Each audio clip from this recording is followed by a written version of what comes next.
Y'all, I cannot believe that certain things still go on in this state.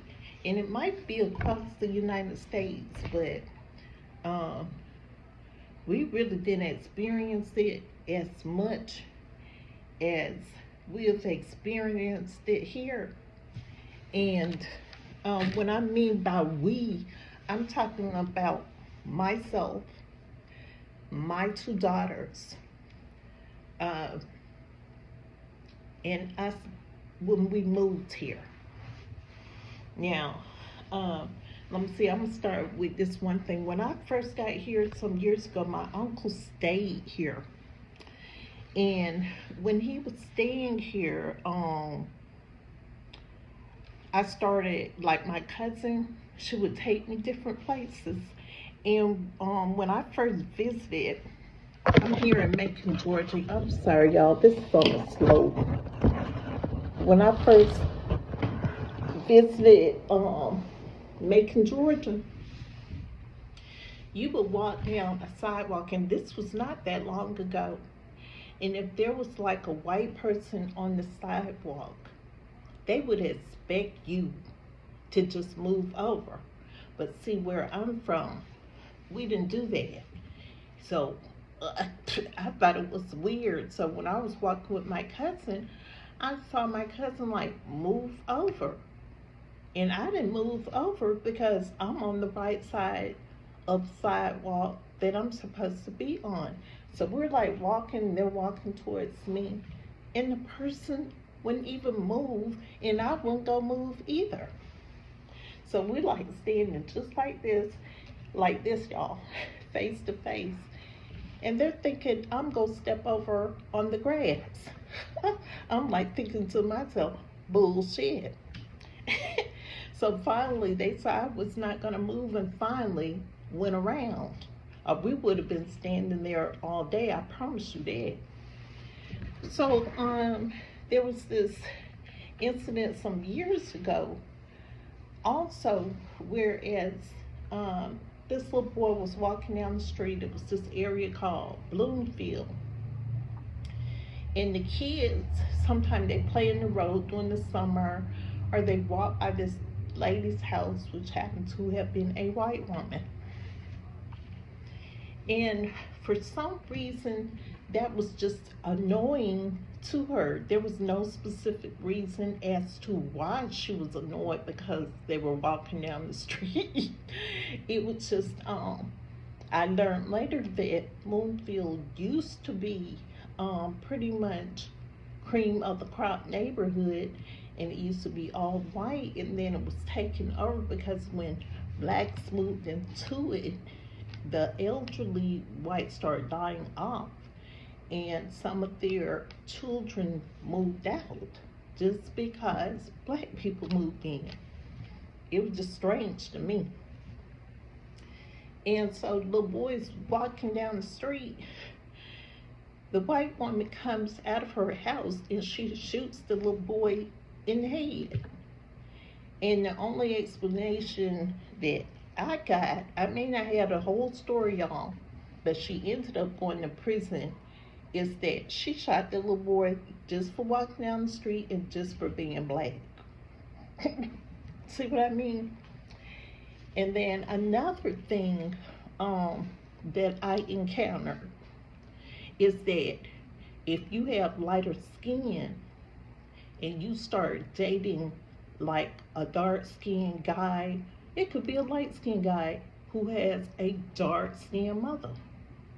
hmm That dark skinned mother, a lot of them, they don't want a light skin or a yellow. Let me tell you my experience. I started dating this guy, and actually, he was light skinned. This was like years ago when I first came to Macon. I've been moved into Macon 3 times and back to my original home. But the first time I moved in, I was like dating this guy. And the first guy was, no, the first guy was dark skinned. So when I went to meet his mama, she was dark skinned. and her other daughter-in-law was dark skinned. And when I walked in, they automatically had this funny look on their face, and they started nitpicking at me, just anything, just saying really mean stuff. And I'm like waiting for this guy to say something, and he was not protecting me. And I'm wondering, why don't you hear what they're saying about me? And evidently he had been through this before. And speed ahead, um, after I decided to divorce him some years later for some other things he had done, he married this other female who was extremely, like, she was like biracial, but she was very pale like.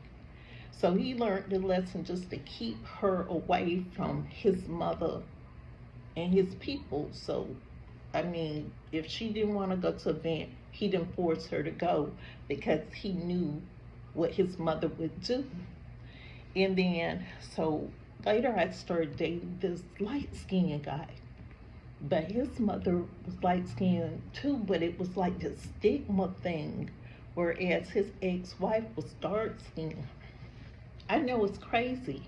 Some of y'all have never heard of this, but it happens. So I came by, and the woman saw me. I was still standing on the porch. And she said, "I don't want that yellow heifer in my house." And I'm like, huh? I never heard. I'm like, what the heck?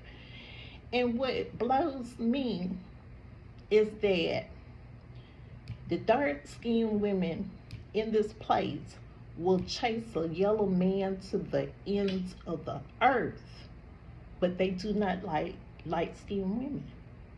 And the thing is, if you go marry a light skinned man, it's a chance you're going to have a light skinned daughter. So I can only imagine how she's going to be treated. You understand what I'm saying? Stuff like that actually still happens in the Bible Belt, even, which is crazy.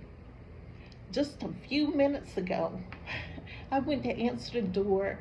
I wasn't expecting like a package today, but I had I guess some time ago got some candles or ordered some candles, and I cracked the door after the woman knocked it. I saw it through the peephole. It was a dark-skinned woman with curly black hair, maybe in her early 60s. So she sounded nice through the door. Then when I open the door and she sees me, she gets like a sour look on her face, like this or something like that. I said, well, thank you. Even though she was rude to me, I still was nice to her. I get that around here all the time. People don't know, and it will turn you mean, because it did the same thing to my daughters, because they were the nicest people, and now it's like you say anything to them wrong, they will slap the shit out of you. And it's like that because you get so tired of people, black people, being racist against a different shade of black. You get that. And then sometimes you get whites who, so you're getting it from everywhere.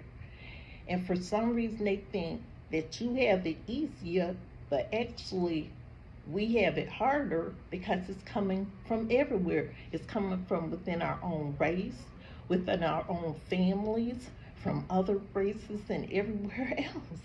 It's just a slave mentality thing, whereas that's how they pitted slaves against each other. And for some reason, they thought that the house slaves were being treated better than the field slaves, but that was not the case. The house slaves were being burnt, brutalized, hit with brushes, because every time the mistress looked at the lighter skinned slave, she saw her husband in them, because most of the house slaves were her husband's children from a field slave. But those children were closest to the mistress, and she would beat them every single day. They had scars, so that's why they were dressed in these pretty clothes with long sleeves and high collars. It's just unbelievable, because I cannot believe that type thinking in this day and time still exists in this place. If you have experienced something similar to this, leave a comment. I'll talk to you later. I'm just really thrown by this. This is Smart and Messy. Y'all have a good day.